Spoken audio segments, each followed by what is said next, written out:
I posted a video called All Lies Will Be Exposed earlier this year, and it's aging pretty well. Because here we are later in 2024, and with all these P. Diddy allegations being added to the list of offenders from this year, 2024 will go down in history as the year to be exposed. So watch your back, because the year ain't over yet. P. Diddy was a towering figure in the music industry for some 20 plus years. This man's been an unstoppable force in hip-hop, fashion, and entertainment. Despite all of that and the glamorous facade he tries to put onto the world, rumors and controversy have always been one step behind my man's, and it seems like there was always signs there, yet none of us wanted to believe them, or we just flat out ignored them. I always ask myself, what would P. Diddy do? What would P. Diddy do? No, I don't know. Hey, let's ask him. Oh, okay. P. Diddy? What's up? We can't wake up Shane. You try symbols? Yep. What about sour milk? Didn't work. Tell you what, take this toy helicopter, put it down his pants. All right, we'll do. They just, so you have, if you don't have what they need, they're gonna leave. Right. Gotta keep them there. Right. You need locks on the doors. Okay, this is sounding kind of dangerous now. It's a little kinky, but yeah. rock with me, but just Right. check it out. You need a lot of heat. A lot of heat. Yeah. Heat. You mean that physically the place has to be hot? You don't have no air conditioning. No air conditioning. No. Why is that? Heat affects the alcohol, and it also affects, like, everybody gets a little bit more comfortable and loose. Builds up a nice little sweat. Okay, ladies and gentlemen, for all those in London that don't know what happens to the white man when he comes to a P. Diddy party, this is what happens to the white man. It's so unfortunate. You gotta pull back though, so they can see. That's crazy. Matt, move out the way. You're still alive. Look at that. Look. Would you? There's a drink on his head. And that's James from Simeon Mobile Disco. He is a actual DJs. I'm supposed to pass out, but when they come to one of my parties, this is what happens to him. I put him to sleep. Next day, right? You put the drink on his head. There you go. There it is. Damn. So check this out, yo. Justin, you ever seen the movie 48 Hours? Right now, he's having 48 hours with Diddy, him and his boy. They're having the times of their lives, like where we hanging out and what we doing. We can't really disclose, but it's definitely a 15-year-old's dream. I have been given custody of him. He signed to Usher. I'm signed to Usher. I had legal guardianship of Usher when he did his first album. I did Usher's first album. I don't have legal guardianship of him, but for the next 48 hours, he's with me. So and we gonna go full crazy. I'm going crazy. Crazy. I'm taking this out tonight. What you wanna do? What you wanna do over the next 48 hours? 48 hours. Let's go. Let's just go get some girls. Let's go hang with some girls. A man after my heart. That's what I'm talking about, kid.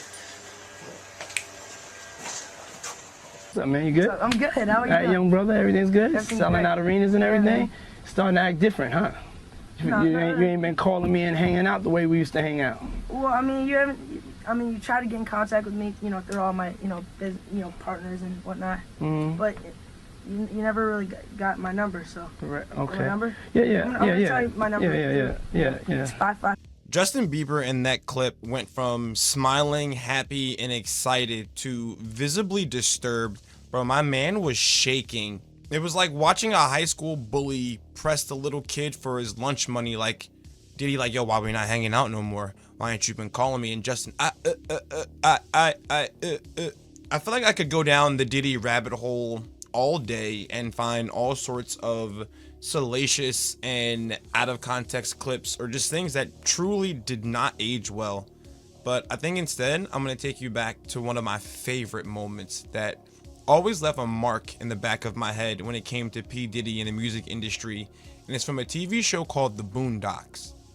We are back with our guest Jessica Ethelberg, also known as Wonder Cheeks, reading excerpts from her amazing new best-selling book, The Private Lives of Superstar Rappers. Of all the rappers I met during those years, I loved Gangstalicious the most. I called him Freddie. I wanted more than anything to give my heart to him forever, but I couldn't because He was so unbelievably gay. So unbelievably gay? Gay? Alrighty, everybody, it's the Wendy Williams Experience. Well, the book is in stores now. It's called Confessions of a Video Vixen by Karen Steffens. From this point on, we'll refer to her as Superhead. That's what she named herself, and here she comes. There was a party in Miami, and you showed up with Exhibit, and it was Puffy was at the party, or it was his party. His party. And when he saw you come in, it was like he saw a ghost, and he immediately asked you why you were there. He thought that you were there to blow up his spot. He then pulled Exhibit aside and asked Exhibit to get you out of the party, that you supposedly had pictures with your fingers up his behind hole. Well, that's not what he said. I think the quote was, that Exhibit relayed to me was, she'll have you on camera with fingers in your booty. And that could not, might not be Exhibit. Maybe that's you, Puffy. How you doing? It's not Exhibit. I'll say that. Okay.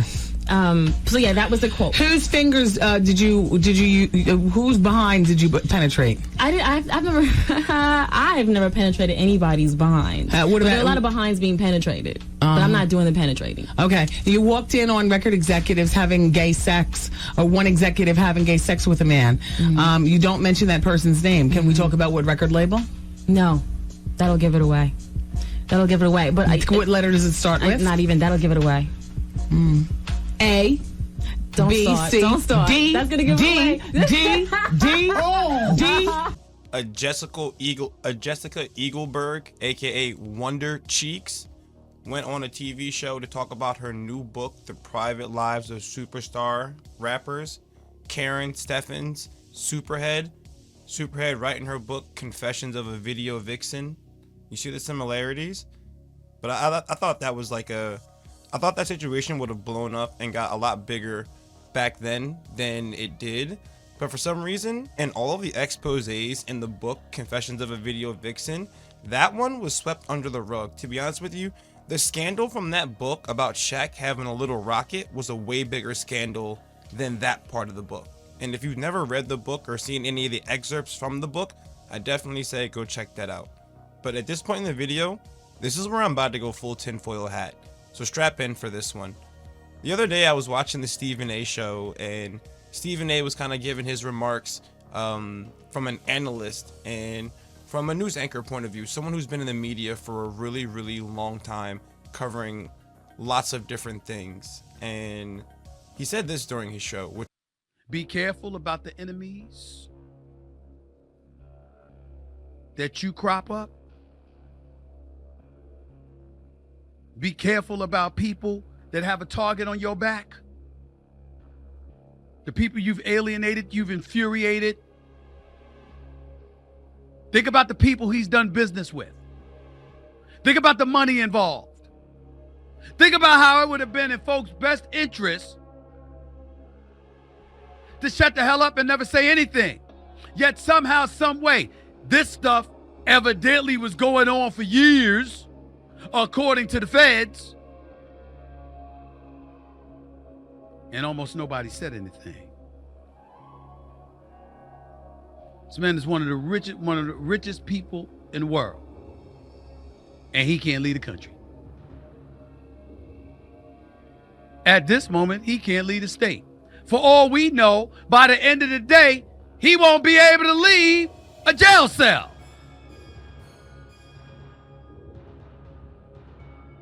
You're going after him like this, not just because he's some well-known figure,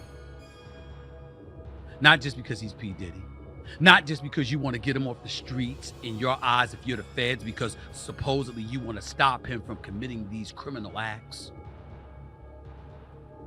You're after an enterprise.